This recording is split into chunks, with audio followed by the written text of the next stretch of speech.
Good evening. My name is Jeff, and today's news we'll be talking about the Hollywood blacklist, Bay of Pigs invasion, and Cuban Missile Crisis. For today's first news, a well-known British actor, Charlie Chaplin, has been accused of being a communist and is forbidden from entering the United States. Chaplin has agreed to do a phone interview with Emily, the reporter, while away in Europe.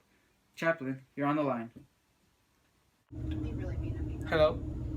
I'm on the line. Hello, Chaplin. Can you answer a few questions for us? But it has to be fast, or else they will think I'm trying to convert you into a communist. Okay. How do you feel that the U.S. is accusing you of being a communist? The way I feel towards the U.S. not letting me in the country is terrible because I'm being accused of being a communist without evidence, and it's ruining my reputation. Do you believe it's correct for the Hayek putting you into the Hollywood blacklist without any type of evidence?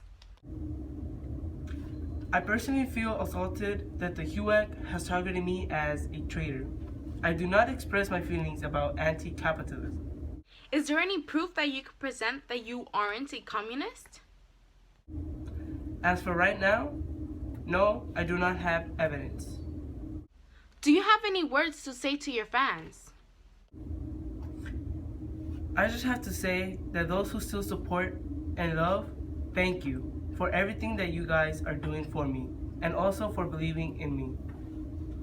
Why might the U.S. exploit any of the communist media? I do not partake in any political view, but in my opinion, HUAC wants to quarantine any statement of communism. That's all I got to say to you. Oh, okay, bye.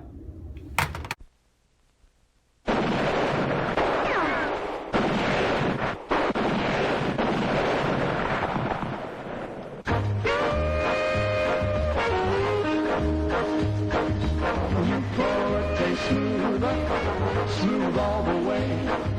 Newport's fresh menthol keeps it that way. Smoother and fresher, day after day. The smoothest tasting menthol cigarette.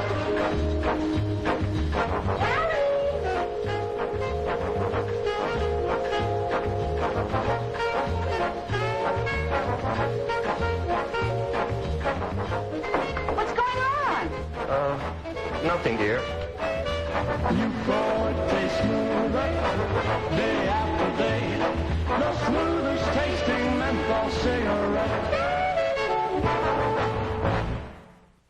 In other news, the United States released a statement saying that U.S. troops failed in the invasion of Bay of Pigs. We now take you to the reporter live in Miami, Florida, with more on the situation. We're here live in Miami. The U.S. government not letting us film in Cuba. For those who didn't know, the U.S. sent U.S. troops to Cuba to the Bay of Pigs to assassinate Fidel Castro for the dictatorship. As you can see here, the U.S. Navy is returning from Cuba from their failed attempt to kill Fidel Castro.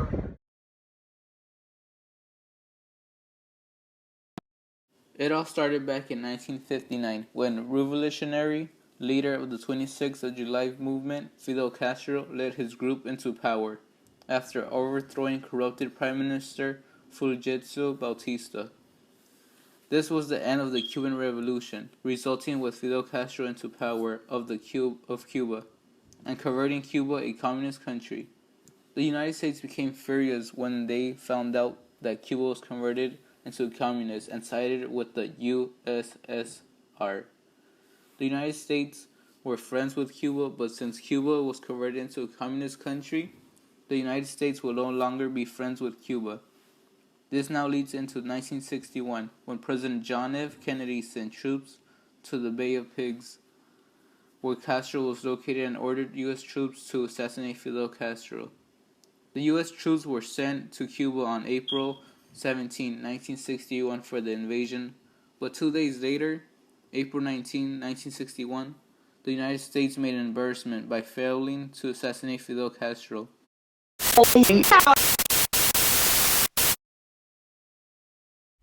The news broadcast tried to get a word with President John F. Kennedy on the failed attempt to assassinate Fidel Castro, but Secret Servicemen would not let us get a word with President Kennedy because President Kennedy requested time off from the situation. However, we met Secretary of Defense Robert McNamara and had the time for a mini interview.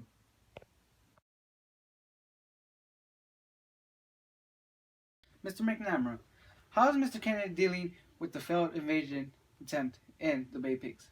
The president passes the rest of the day wallowing in grief, making no attempt to hide depression from the White House staff. How stupid could I have been?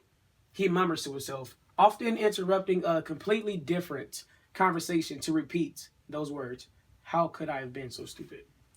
Is there any chance that President Kennedy will do something about it so it won't ever happen again? No comment. Next question. Any more questions? No, that is all, Mr. McNair. Thank you for the quick update, and we'll take it back to you to the studio. The final news report, President Kennedy ordered U.S. Navy ships to blockade the USSR from putting more nuclear weapons in Cuba.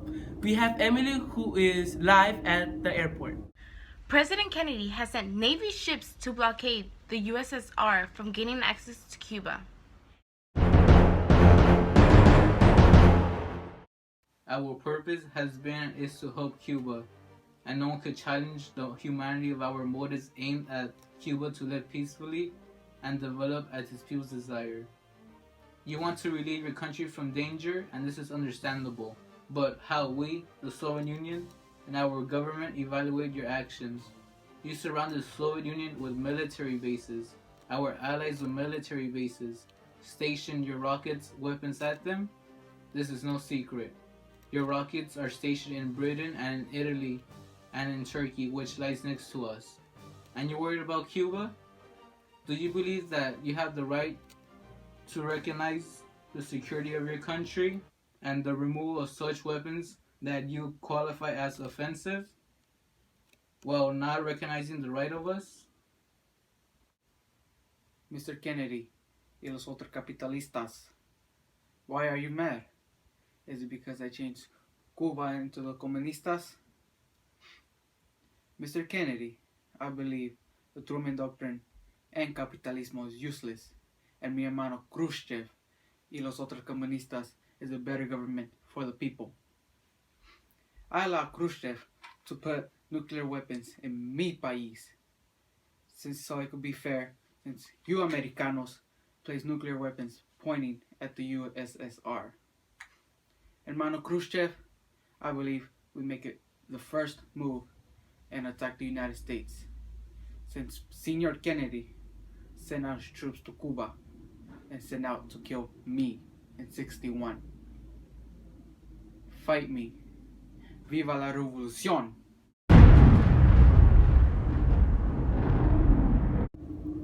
Thank you, and that is all the time we have for today. We will see you tomorrow, same time, same channel.